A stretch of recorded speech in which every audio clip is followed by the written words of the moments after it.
Inireklamo ng Energy Department sa Justice Department ang solar company ni Congressman Leandro Leviste dahil sa kabiguan umanong tuparin ang kondisyon ng mga prangkisa nito. Ang reaksyon ni Leviste sa pagtutok ni Sandra Aguinaldo. Mismong si Energy Secretary Sharon Garin ang nagpunta sa Department of Justice para magsampa ng reklamo laban kay Batangas 1st District Representative Leandro Leviste at 5 pang personalidad.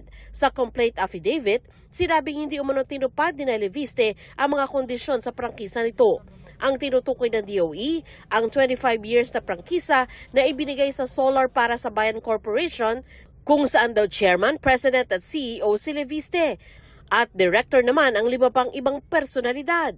Ayon sa DOE, sa prangkisang ibinigay sa korporasyon noong 2019, magtatayo at mag-ooperate ito ng pagkukunan ng renewable energy sa mga liblib at underserved na lugar sa bansa.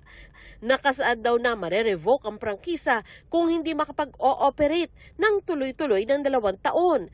7 taon na raw ang lumipas pero hindi umano nakasunod sa kondisyon ng respondents.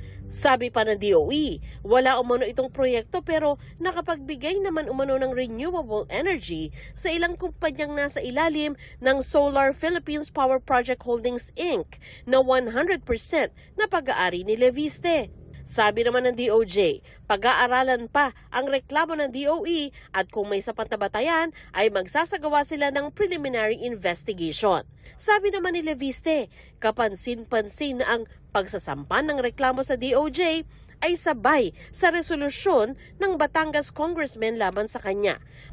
Ang resolusyon, inihain ng 5 niyang kasamahang kongresista sa Batangas, kasama si 6th District Representative Ryan Recto, anak ni na Executive Secretary Ralph Recto at Batangas Governor Vilma Santos Recto.